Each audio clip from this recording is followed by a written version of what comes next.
You're listening to the Outdoors Channel. Who? What? Yeah! Woo! I think it's a splendid idea. Hello and welcome back to the Outdoors Channel Book Club. In this programme, host Andy Howell chats with the well-known and well-respected Chris Townsend about his book Crossing Arizona and how a trip like that can really change the way we see the world.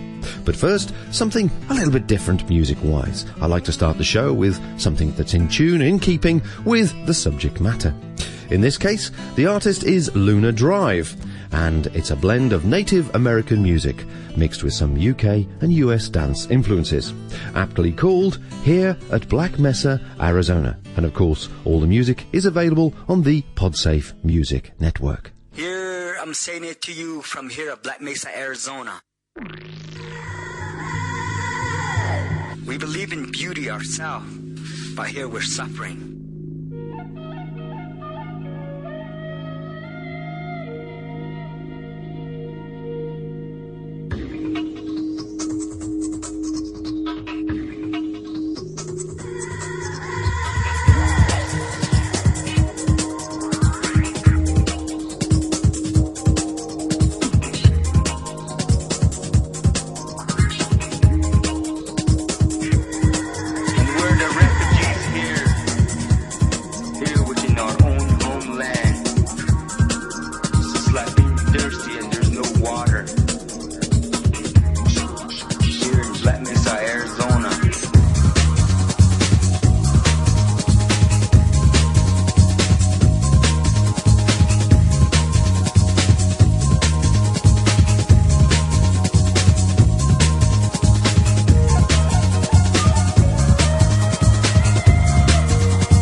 Welcome to the book club I'm Andy Howell. Chris Townsend is well known to many of us as the gear editor of TGO magazine, but Chris is also one of the UK's most accomplished long-distance trekkers and backpackers, and for this podcast I've been talking to Chris about his book Crossing Arizona, an account of an 800-mile, 2-month trek through the forests and deserts of the Arizona Trail, which threw in a crossing of the Grand Canyon just for good measure. It's a fascinating interview in which Chris not only talks about the trail itself, but about what it's like to take a long-distance walk and how that changes the relationship between the trekker and the landscape they're moving through. Sit back and enjoy Chris Townsend.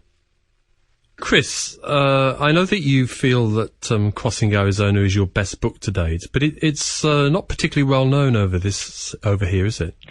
It isn't, no. I think partly because Arizona isn't very well known over here, but also, you know, I'm most known for the gear reviews and perhaps the Backpacker's Handbook and a couple of guidebooks. But in fact, this sort of book, the story of a walk and a place, is my favourite. My favourite of my books, but it's also the type of books I like most. If I want to be inspired about somewhere, I'd rather read an account of a trip there than a guidebook. Well, I certainly think it is inspirational. Now, it is available through Amazon, and bookshops can order it, can't they? Oh, certainly, yes, yeah. Okay, so let's see if we can make it a little bit more well known by the end of this podcast. That would be good. It's as you said, it's not a guidebook. It's a travelogue. It's the experience of your journey and the description of the experiences that you had and the thoughts you had as you moved through the country. But it's an 800-mile round trip, I think, through desert. Quite a hostile environment. How on earth did you get the inspiration to do this particular walk? Well, the inspiration for this walk in particular came from another trip in the same area. I did a 2-week walk in the Grand Canyon, and while I was on the north rim of the canyon, I was looking south over, in fact, a sea of trees rather than desert, and in the distance I could see this mountain range, alpine-looking mountains, and I just wondered, can I walk there from here? Or rather, how would I walk there from here? And when I got back from that trip, I researched that a bit and looked at some maps, and then I discovered that there was a plan for a trail, the length of Arizona, all the way from Mexico to Utah, and that this trail did link those mountains, which are the San Francisco Peaks, the highest in Arizona, with the Grand Canyon. But once I discovered the existence of this prototype trail, I thought, right, well, actually, I'd like to do the whole trail and not just the bit between the San Francisco Peaks and the Grand Canyon. Now, I think we think of Arizona as just desert, but in fact, it seems a much more varied landscape than that. And so, what kind of terrain were you walking through? Well, there is a great deal of desert in Arizona because Arizona is very dry. And the thing is, most of the towns and the big cities are in the desert areas. So that's what people are familiar with. But in fact, there is a whole range of mountains, little mountain ranges in fact, right through southern and central Arizona. And these go up to 8, 9, 10,000 feet. And once you get above 6,000 feet, you start to get the first bushes. By the time you get to 9,000 feet, you're in a dense conifer forest. So the mountain tops are forested. And further north, you get the Colorado Plateau, which is all 7,000, 8,000 feet high. And this is covered with a vast conifer forest. And the Grand Canyon cuts a great slash right through this forest that is deep enough to be desert at the bottom. But at the top of the Grand Canyon, it's forest. So really, the walk was a mixture of desert walking and mountain and forest walking, but completely different to at home and in many other areas. The forests are on top of the mountains rather than at their base. And it is true wilderness walking, isn't it? I mean, you're walking for days or weeks on end without really meeting another human being on the trail. There are certainly some very remote areas, yes. I mean, there's some popular areas where you'll probably meet people regularly. There's others where very few people go. And at the time I did it, the trail still isn't complete now, but the trail wasn't even half complete. So there were certainly some remote sections where it was map and compass work, and to some extent, keep heading north and make up the route as you go along, without even a trail to follow. So one of the things that is fascinating, really, for most of us, mere mortals as trekkers, the most we can scrounge off from our work is perhaps a 2 or 3 week trek. But I mean, even doing 3 weeks, I've noticed that it feels very different as you go into the second week. You begin to connect to the landscape in a different way. If you're walking for this was 2 months, I think, wasn't it? Yeah. Presumably you end up with a very, very different feel and relationship with the land around you. Oh, very much, yes. I think there's a number of things that happens. One of the things is it becomes what you do. It's no longer a break from what you do. It's no longer a holiday. When you're going to know you're going to be out week after week after week, that is what you do. Another thing is that you get very used to the pragmatic side, the basis of backpacking. You stop thinking about finding campsites, finding water, packing the sack, all these sort of things, because you're just doing them every day. So they fade into the background and leave you free, to relate to the real reason you're there, which is to experience the landscape, the wildlife, the atmosphere, the places that you're walking through. And for me, it takes over a week to get into that frame of mind, so that it's only on the longer walks that I really experience that and enjoy it. I often feel the problem with your standard 2 week trip is that at the end of the 2 weeks, you're fit, you've got over all the little niggles, got used to your equipment, and now you're going to stop. I think there's a lot of people who are just thinking about their next TGO challenge that recognise that. You get to Montrose, don't you? Think, okay, what's next? Exactly. Now, one of the things that strikes me from reading the book is particularly when you're thinking about the desert and these forests, what comes across is a very rich flora and fauna. And I wonder if you could just talk us a bit about actually the land as you're walking through it. It's not just desert, or it's not just trees, is it? Oh, not at all, no. And the desert is not the popular image of the Sahara, of endless sand dunes. It's a stony desert, and it's quite rich in plant life. In some places, you get whole forests of cacti in many different species, some of them quite weird and wonderful. There are also many other plants, very unusual to us, but certainly plenty of them, mostly very spiny. You learn not to brush against anything, whether it's a cactus or not. And then you go up through the stages of life as you climb up from the desert floor, where it's cacti. Then you start getting slightly more scrub, and then the bushes get a bit bigger, and then the last cacti are left behind. Though in places you can have the unusual thing of seeing prickly pear cacti growing underneath a huge pine tree, where you're getting the different zones starting to merge together. And then when you get to the top, you're in a big pine forest. And of course the wildlife, the bird life, changes according to where you are on the mountain, whether you're in the desert, whether you're in the forest at the top. And you're out in that for days on end, presumably not using a tent. You were using a tarp, I think? Yes. The days on end, I think, is the significant thing, because particularly when you're not used to this environment. I mean, I'd done the one walk in the Grand Canyon. I'd never seen any of the terrain on the Colorado Plateau apart from that, and certainly none of southern and central Arizona.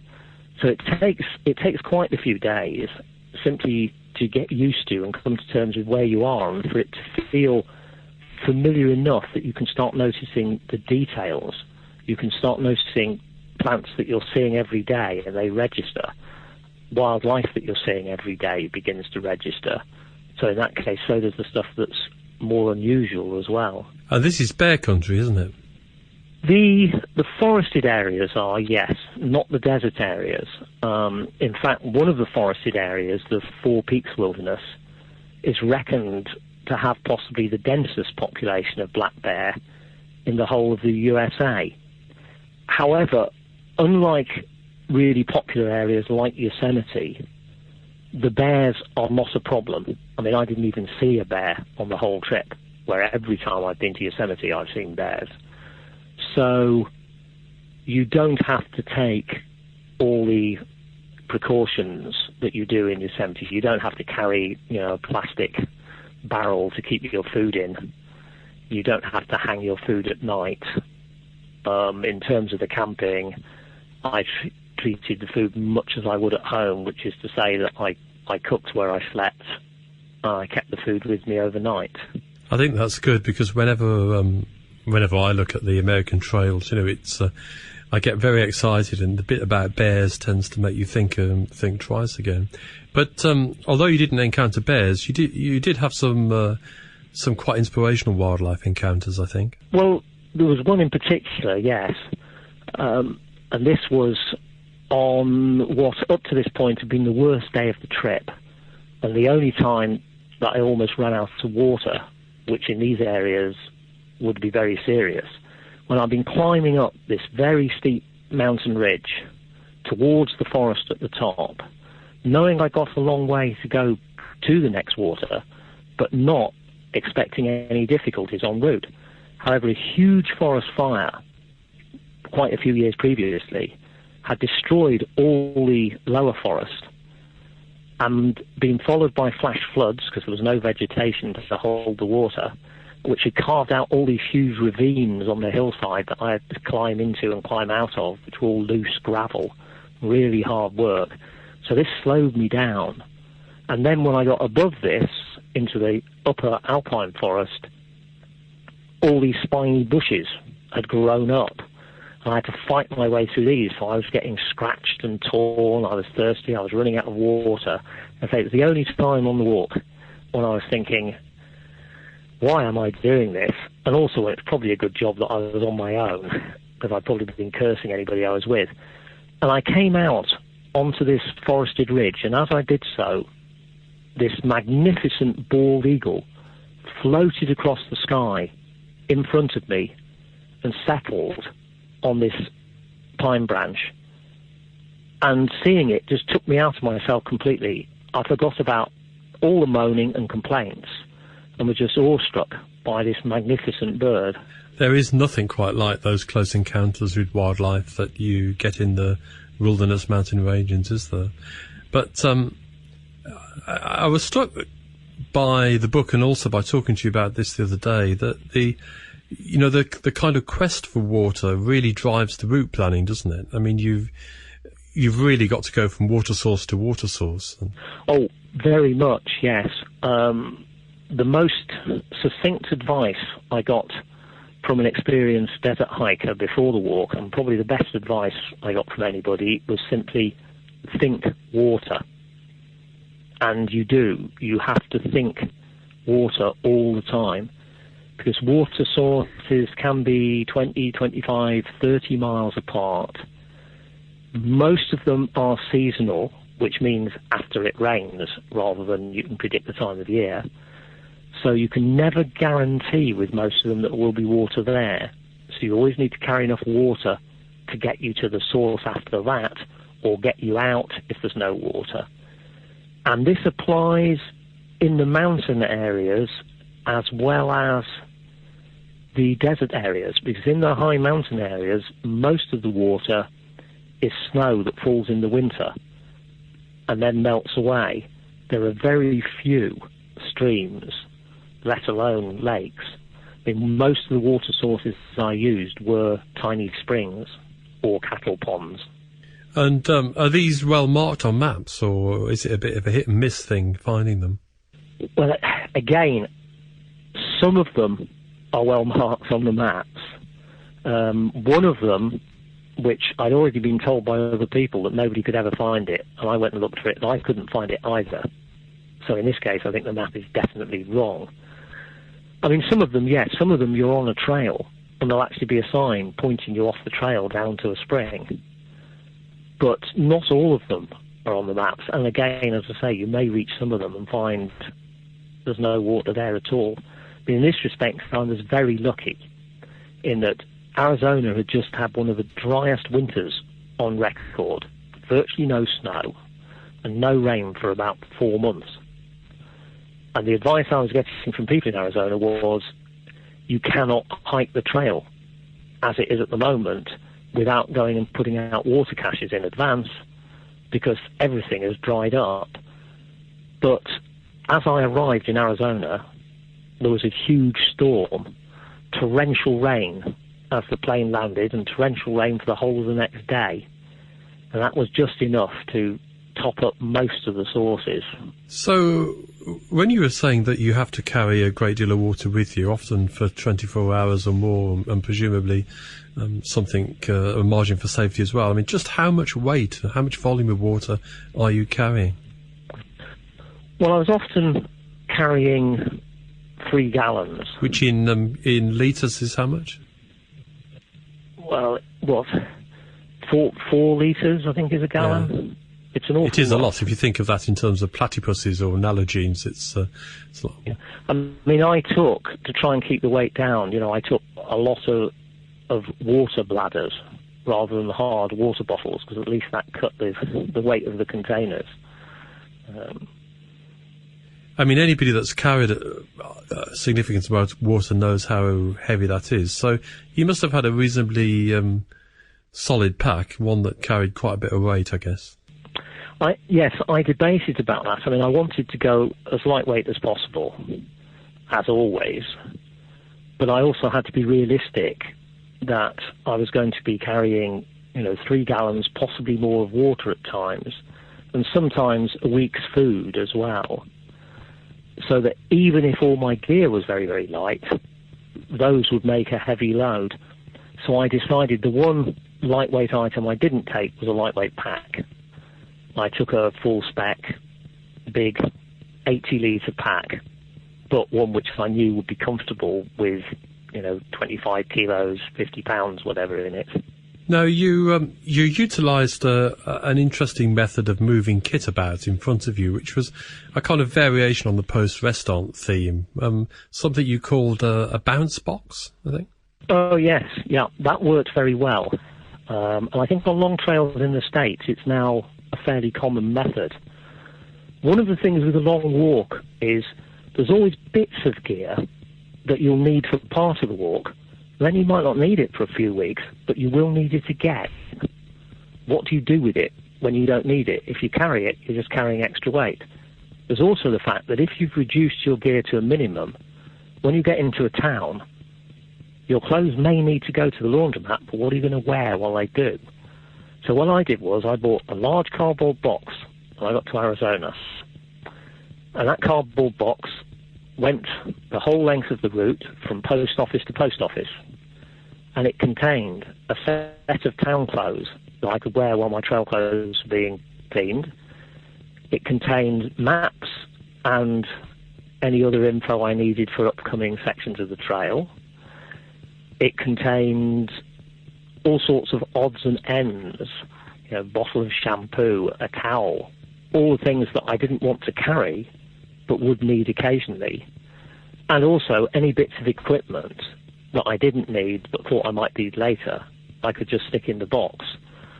And a week later at the next post office, they'd be available if I needed them. And this was pretty reliable service, nothing got lost? No, nothing got lost. I mean, on other long walks in the US, I haven't had a bounce box, but I've had food supplies mailed to me along the way, and I've never had any problems. I've always found the US Post Office pretty efficient. Now, one of the things that was interesting for me in the book is that in that kind of wilderness, over that kind of scale, navigation is something of a less precise art than perhaps it would be on a lot of our trails. But there was one amusing bit, I think, of some pretty big obvious object that you missed when you were walking through the forests. Oh yes, the only city that I walked through, and initially I couldn't find it. I mean, as you say, particularly in the flatter forested areas, route finding was more of a question of going in the right direction and finding the easiest way. I didn't have to be precise with the navigation. It was like, keep heading north, and eventually, you know, I'll come out in roughly the right area. I'll reach a road or a river or whatever, and then I can follow that to where I want to be. And I thought the same would apply to finding Flagstaff, which is the biggest town in northern Arizona, but it's right in the center of a big forest. So it's surrounded by dense conifers on all sides. I knew I was heading for it. And there was definitely a freeway, which of course you can't go onto on foot. It's like a motorway. And I could see the tops of vehicles on this freeway, and then it disappeared again. And I knew I ought to be there. And I was going through the forest, and I was looking for what I knew Flagstaff had, an urban trail network, which I wanted to use to go through the city. It actually took me ages to find it. The odd house would appear, and a bit of a street, and then I'd lose them again. So that was amusing. And oddly enough, it was the only really difficult navigation of the whole trip. It gives you an idea of the scale of the place when you're struggling to find a city, doesn't it? Now, the walk took you through the Grand Canyons, and this was presumably over to the edge of the canyon, down into the bottom and up again. Yep. How long did that take to traverse? Well, in fact, on this trip, that took 2 days, because I did it just like that. On the first day, I went down into the canyon, crossed the Colorado River, camped on the other side, and then the next day, I went up the other side.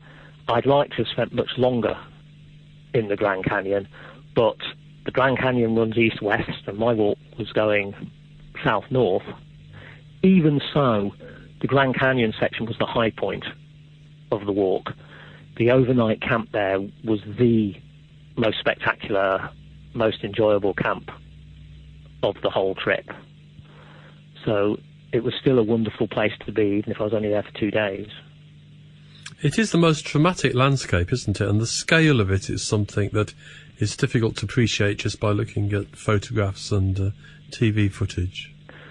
Oh, definitely. The first time I went there to do this 2-week walk, I'd already looked at pictures of it, of course. Everyone's seen pictures of it and TV programs, as you say, and so on. But even so, when I first walked to the rim in the Grand Canyon Village, amongst everybody else, and looked over the edge, I just stood there and stared at it, and my brain would not take it in. I couldn't relate to the scale. Everything, I was looking at something and I don't understand this. This is confusing. And I had to look at it for quite a bit before it started to make some sort of sense. But even then, I wasn't sure that I knew what I was seeing. And really, it was only when I went down into the canyon, and right the way down, to the river at the bottom and up the other side, that I had some comprehension, because it is so vast. And as canyons go, it's massive. It's so deep, there are mountains inside the canyon that are rising up 5,000 feet. And they're not as high as the rims either side. So they're wholly contained in the canyon. There's masses of side canyons. I mean, it's a very complex place. And once you drop over that rim and go into the canyon, you are really in another world. Because the top of the canyon, both sides, is flat forest. And then the canyon is the complete opposite. This huge cleft, very, very steep, sides everywhere. It's been described as an inverted mountain range. And I can see why someone said that. Is there a lot of walking or hiking generally in the canyon? I mean, there are very few places to cross through at the bottom, I think. Well, there are 2 bridges across the Colorado River, and they're very close to each other. Yeah, there are 2 standard routes, one on the north side, one on the south side. And these trails are quite popular, and these are maintained trails. They have water stations, they have rangers. But this is a tiny bit of the whole canyon. For the more remoter areas, very few people go, partly because they are difficult. You're talking of a lot of scrambling. Water can be very, very difficult to find.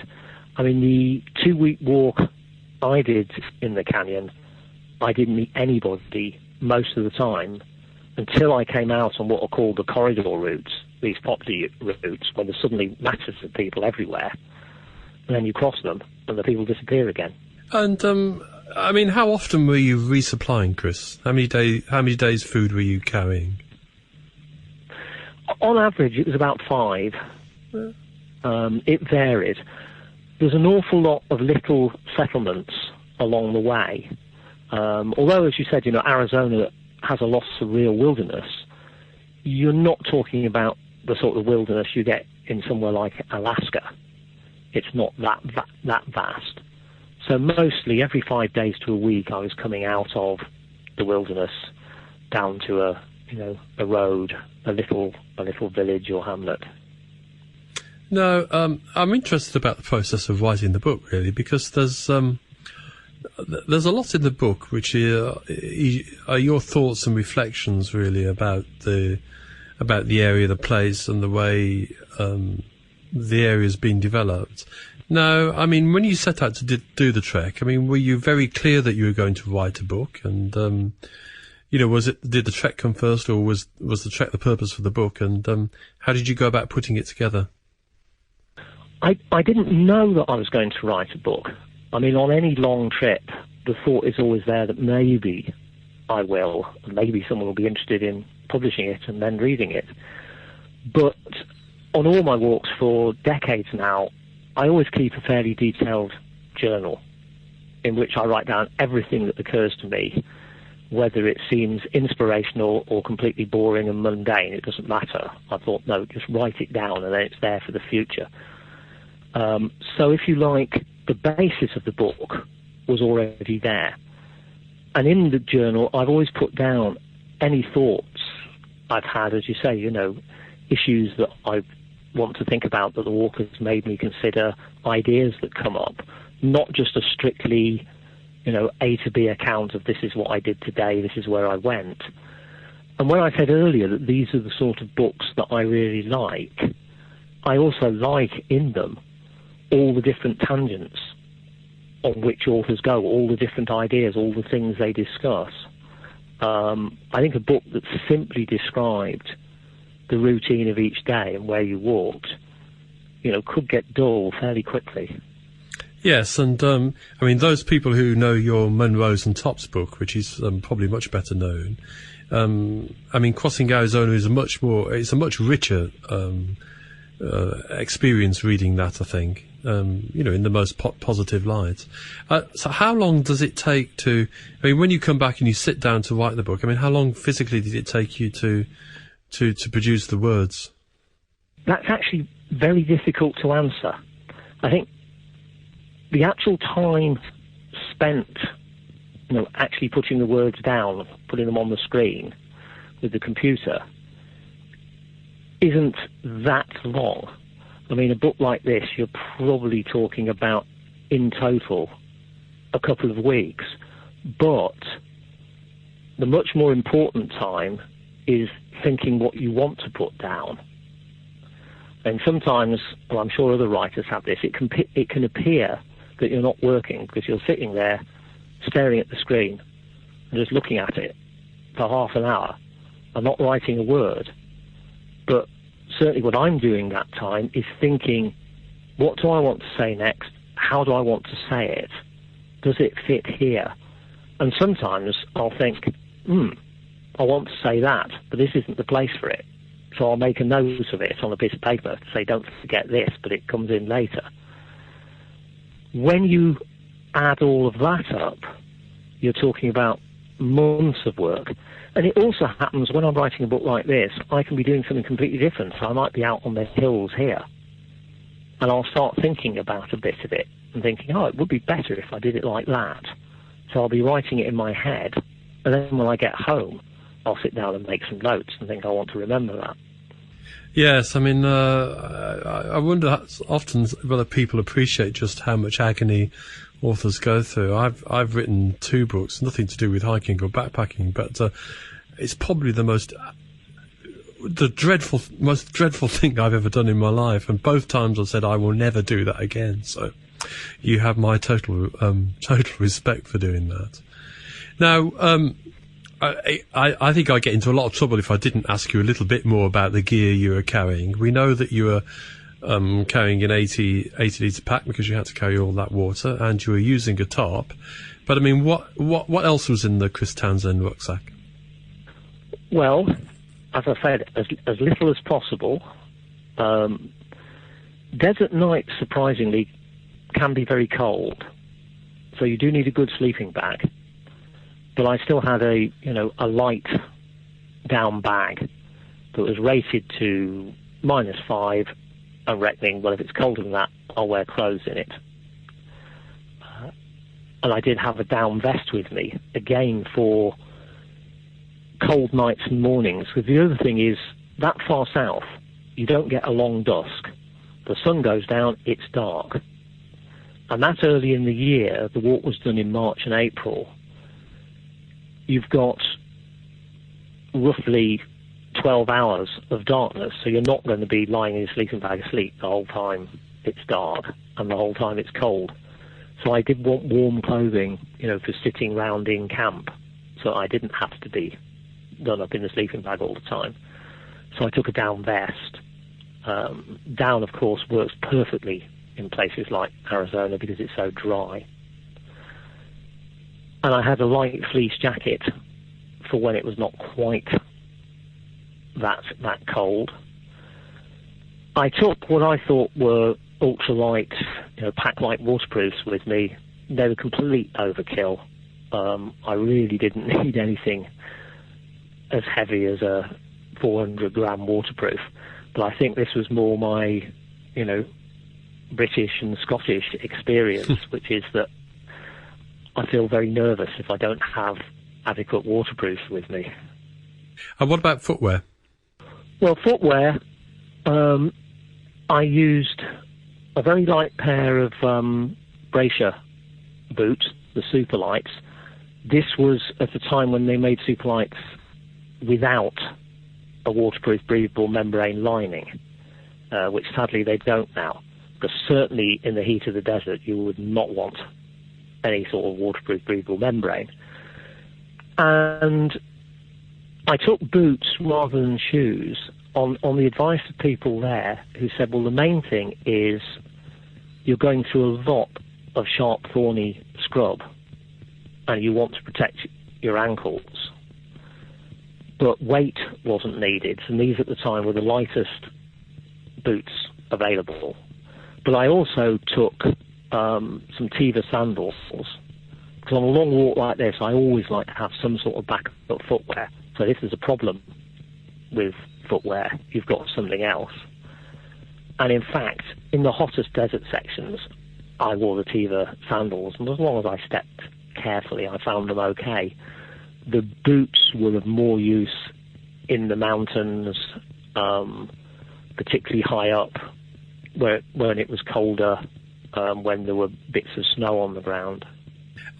This business about putting waterproof linings in boots, particularly in mesh boots, I find quite staggering, because there's nothing worse than walking through very hot country with a Gore-Tex line or something like that in, but yet very few manufacturers seem to produce those kind of lightweight boots that really fit summer conditions, do they? They don't, unfortunately. Many people's major concern appears to be keeping their feet dry, come what may, from outside sources rather than from their own sweat.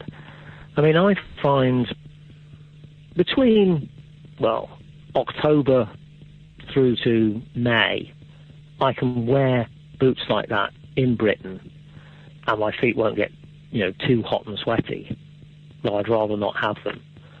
But even in British summers, I find them impossibly hot. Yes, I only ever had a pair once with a Gore-Tex line. I took them to the Pyrenees in August, and I shall never buy another pair again, I don't think. No, I can imagine that would be pretty horrible. Yeah, it was. We're digressing a bit, I think. Now, in thinking about this in terms of a 2-month trek, and particularly the view that you know over that length of time it becomes a very, very different experience. Is something like the Arizona Trail or a comparable size trek, is that something that's within the capability and the planning of most good hill walkers? I mean, if you're somebody who's used to walking for a couple of weeks in the Alps or the Pyrenees, or you regularly do the TGO Challenge, is this something that perhaps somebody should aim to do once in their lifetime at least? Certainly, yes.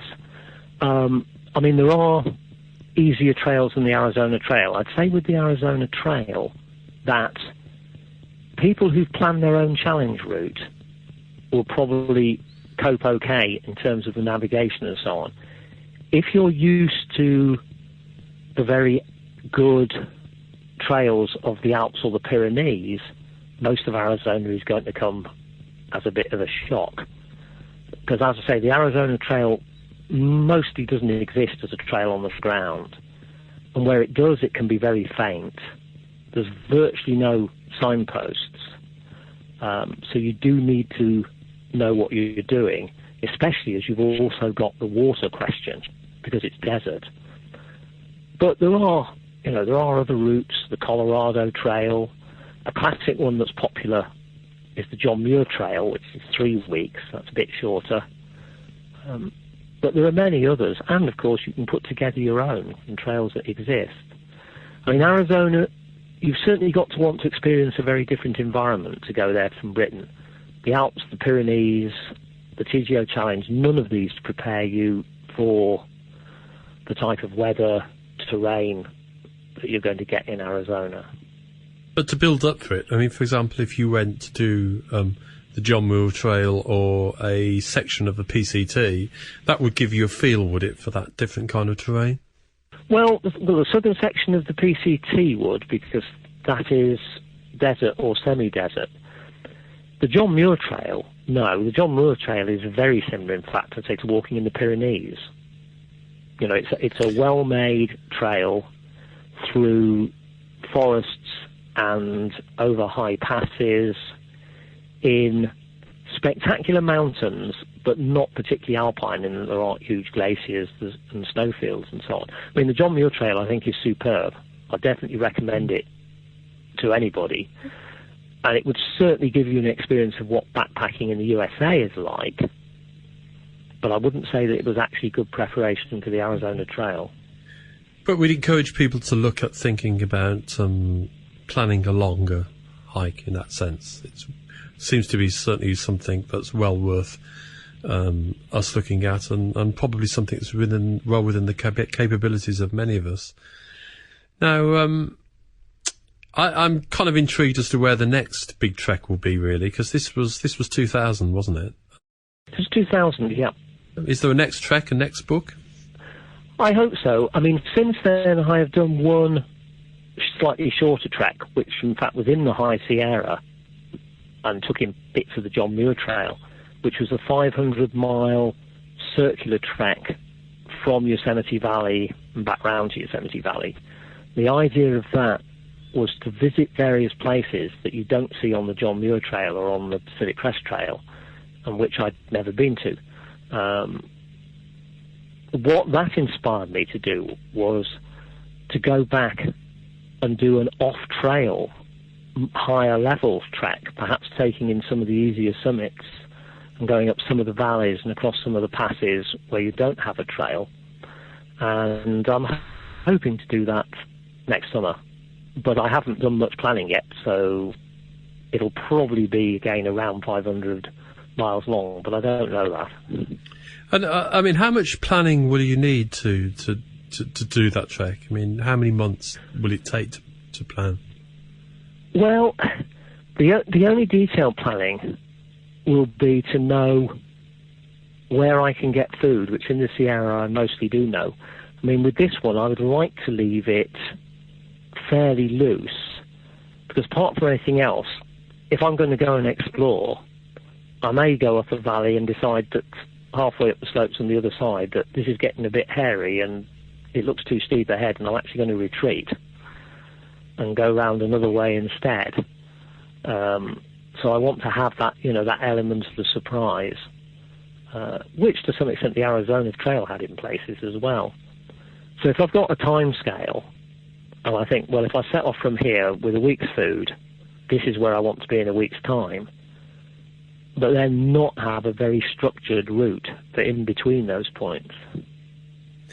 No, I was talking to Kev Reynolds a couple of weeks ago, and I'm just asking him, were there many places left in the world that he wanted to explore? And his view was he needed probably 4 or 5 different lifetimes to do that. But give us an indication of those places that are still on your hit list as destinations. Well, I certainly agree with Kev there that there isn't a chance that I'll get a fraction done of the things I'd like to do. Western North America, has become my favourite area ever since I did the Pacific Crest Trail. So that's very much the area where I'd like to do more. I've only done a short bit of walking in Alaska, so I'd certainly like to get back to Alaska. But then, as I say, I do want to go back, do more in the High Sierra. I'd like to do more in the desert Southwest. The Arizona Trail finishes, say, on the Utah border. But this is a political boundary. This is artificial. You just stop. But ahead, I could see, all these Utah desert canyons and rock scenery that look spectacular, but which then I was not able to continue the walk. If I'd been completely free, I'd have said, well, I'm just going to keep on walking. But I would like to go back and do a long walk in that area as well. Well, I hope you do, and I hope we're still going to be lucky enough to read about these in TGO articles and, in course, more books to come. Thank you. Certainly, I think Crossing Arizona is a fascinating book, and if you're used to reading Chris's shorter accounts in the magazine, worth tracking down, and it's a very good read, and I'd certainly like to endorse that. Go out and buy it. Thanks. Well, Chris Townsend is fascinating as ever there. We were talking about Chris's book Crossing Arizona, a solo hike through the Sky Islands and deserts of the Arizona Trail. The book is readily available through Amazon and the other internet bookshops. Recommended retail price £13.95, but you can probably pick it up for about £10. It's well worth tracking down. It's a cracking good read. So that's it for this episode. We'll be back with more of the book show over the next few months.